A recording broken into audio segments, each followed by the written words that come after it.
है, जो हास्य की बात करता है, जो व्यंग की बात करता है, जिसके सुर में भी पकावट है, बहुत समझदार है। एक बार जोरदार तालियां भाई विनोद पाल के लिए। मैं देख पा रहा हूं हमारे दर्शक दीर्घा में आदरणीय हंसराज रनहान जी बैठे हैं, सोनीटेक कंपनी के मालिक, सोनीटेक फिल्म्स के मालिक बैठे हैं हमारे बीच। जसपाल सिंह जी बैठे हैं, हमारे मित्र, हमारे गुड स्मार्टियन, तो और बाकी दिल्ली पुलिस। आप सबको नमन करता हूं और ये मेरे लिए बड़े गर्व की बात है, जो किसी की नहीं सुनती वो आज मेरी सुनेगी। हालांकि इस बात पे आप जोरदार तालियां बजा सकते थे। बाबूजी आपके लिए, वो जो भाई साहब बैठे हैं, भाई साहब आपके लिए, वो जो पीछे भाई साहब बगल वाले से कह रहे हैं बस यार 1 घंटे में ये लोग बोल बाल के थक जाएंगे फिर खाना खाएंगे, भाई साहब आपके लिए। वो जो भाई कोने में बैठा बैठा मैसेज पे अपनी गर्लफ्रेंड को बता रहे हैं कि बस यार यहाँ फंसा पड़ा हूँ आज डीसीपी सर के आदेश पर, भाई आपके लिए। हंसराज सर आपके लिए। जब आपको देखता हूं तो सर लगता है कि सपना चौधरी का कद ऐसे ही बड़ा नहीं हुआ सर।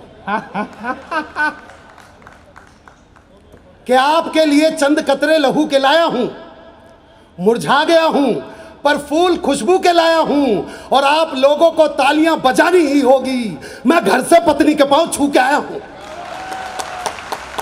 जी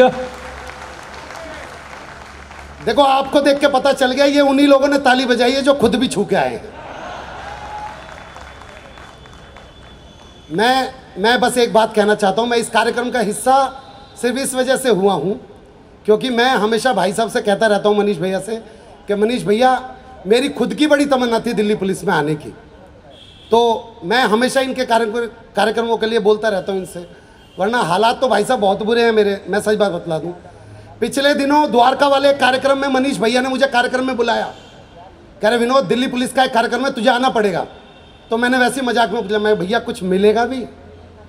कह रहे आ जा यार, कार्यक्रम है, हम करेंगे, तेरा सम्मान करेंगे। मैं कहा ठीक है। मैंने भाई साहब वहाँ पे कार्यक्रम पढ़ा, जैमनी साहब भी वहीं पे ही थे, वो कार्यक्रम बहुत अच्छा गया।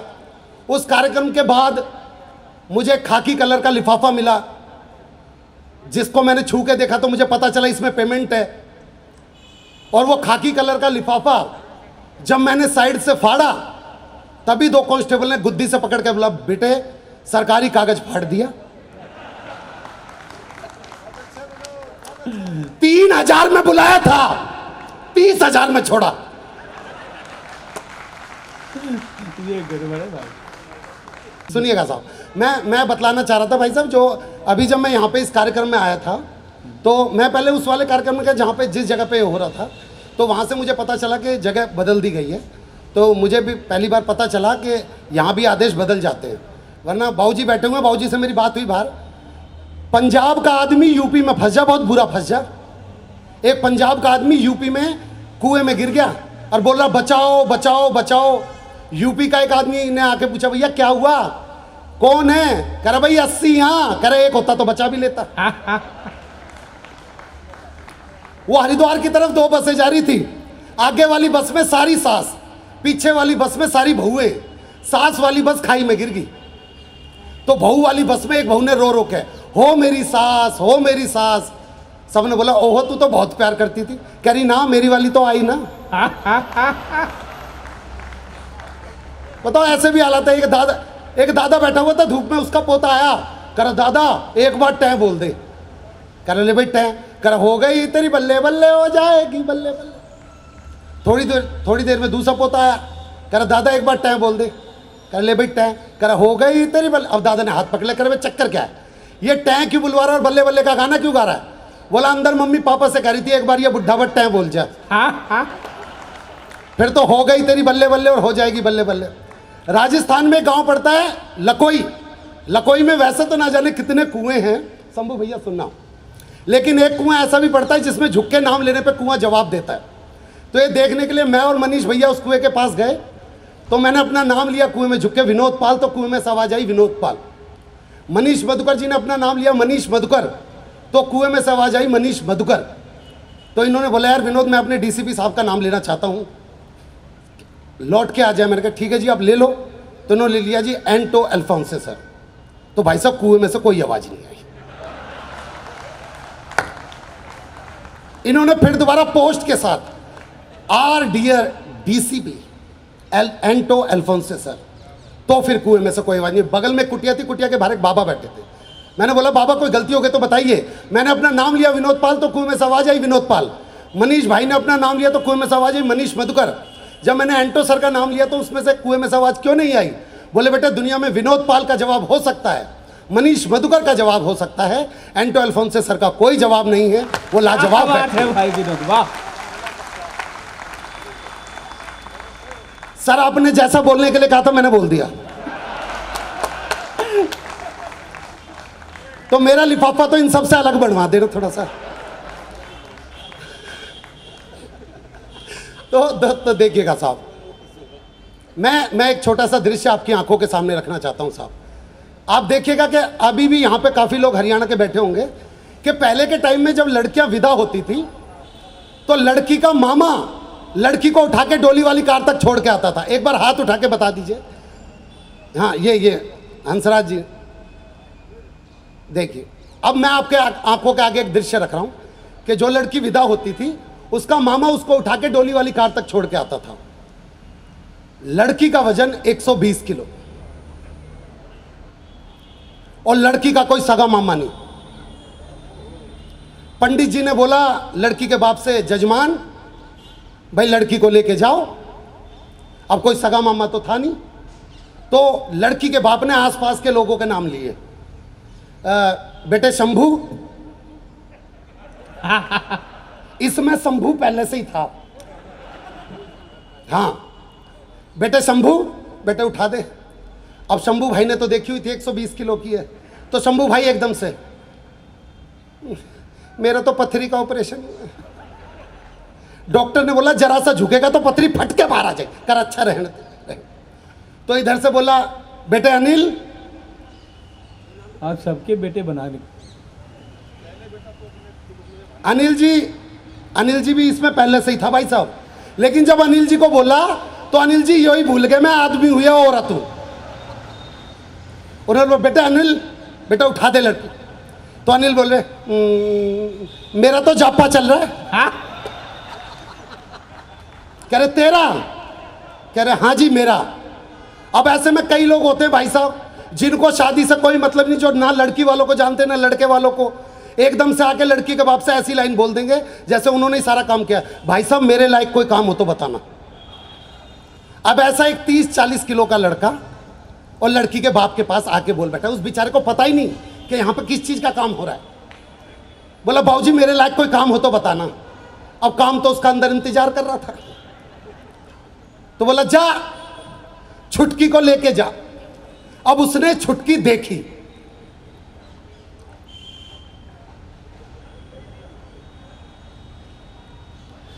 क्या करना है जी? भैया उठा के ले जाना है। अरे इसे उठाने में तो मैं उठ जाऊंगा भैया। कह रहे भैया अब तूने बोल दिया है, अब तुझे उठा। पर भैया ये तो छुटकी ना, ये तो मुटकी है। बोला अब तूने बोल दिया, अब तुझे उठाना पड़ेगा। तो उसने उठाने की छोटी सी कोशिश की तो रीढ़ की हड्डी में से चटक की आवाज आ गई। पर वहां पे बच्चे खड़े हुए थे भाई साहब, यहीं सिविल लाइन के बच्चों ने सोचा सुल्तान फिल्म का गाना गाते इसका कॉन्फिडेंस बढ़ा देते हैं। बच्चों ने गाना गाया, खून में तेरे मिट्टी, मिट्टी में तेरा खून, ऊपर अल्लाह नीचे धरती, बीच में तेरा जुनून। भाई साहब उसने लड़की उठा ली। पर वहां पे दृश्य नंबर 2, उस घर का आंगन इतना ही बड़ा था जितना वहां से लेके उस गेट का आंगन। वो लड़की को लेके आधे रास्ते तक ही चला था कि लड़की के मन में फिर मां के प्रति प्यार जग गया। वो उसकी बाहें तोड़ के फिर मां के पास भाग के आ गई। लड़की का बाबा जा लेके, कह रहा लेके आ मतलब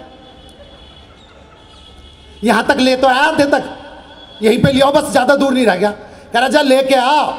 अब उसने लड़की दोबारा उठाई तो वहां पे दृश्य नंबर 3, उस लड़की की बड़ी बहन जो कि 150 किलो की थी, उसने अपना 30 किलो का हाथ उसी कंधे पे रख दिया और उससे चलते हुए बोले देख, ससुर को बाप की तरह देखियो, सास को मां की तरह देखियो, देवर को बोला तू लिख के दे दे मैं गाड़ी में दे दूंगा।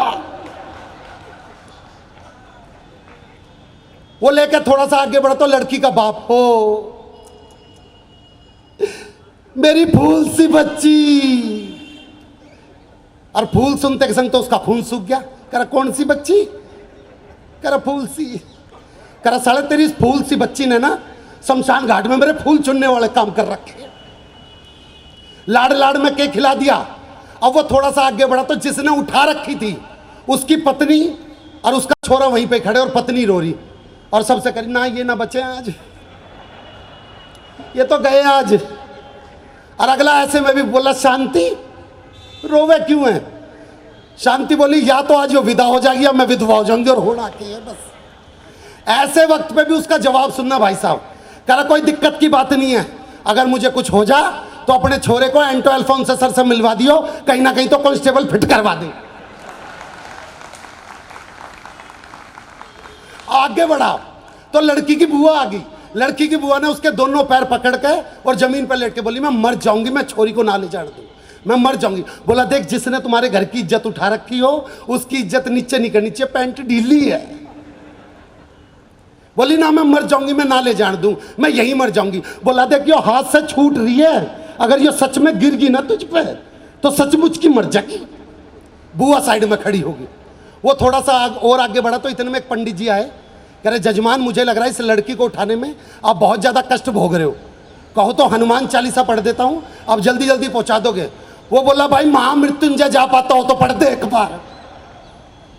अब वो बिल्कुल गेट तक पहुँच गया, उसे डोली वाली कार भी दिख रही है। वो डोली वाली कार के पास बिल्कुल पहुँचने वाला था, इतने में से फिर पीछे से किसी ने आवाज़ लगा दी, अरे भाई लड़की की दादी कुछ कहना चाह रही है। कह रहा सालो मेरी सुपारी उपारी ले रखी है।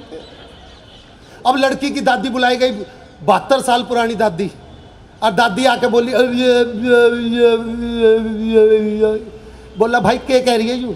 तो लोग भैया सांस फूल रही है, सांस फूल रही है। कह रहा सालो किसी की उखड़ भी तो रही है।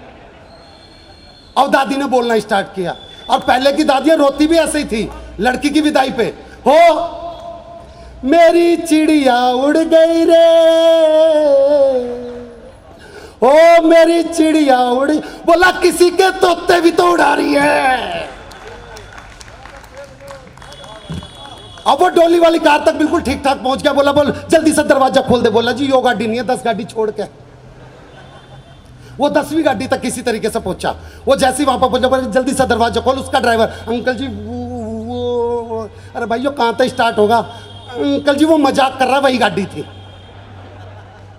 वो फिर दोबारा उसी गाड़ी कहा साल तली मजाक सोचे मेरे प्राण निकल जाएंगे, जल्दी से दरवाजा खोल। कह अंकल जी वो दरवाजा खुल नहीं रहा, आप घूम के ले जाओगे। वो घूम के ले जाने लग गया तो एक लड़का बोला अंकल जी पीछे हो जाओ। कह रहा क्यों क्या हो गया? कह रहा अंकल जी यहाँ से गाय आ रही है। बोले बेटा गाय को बोली यहाँ से भैंस आ रही है। उसने लड़की जैसी गाड़ी में बिठाई, गाड़ी का टायर पंचर, जेसीबी मंगवाई गई, गाड़ी कटवाई गई और लड़की जेसीबी पे विदा। अगले ने ली चैन की सांस। लड़की का बाप बोले चैन की सांस क्यों ले? अभी तो गांव का एक चक्कर करके फिर घर में जाएगी, तने फिर लेके आना पड़ेगा।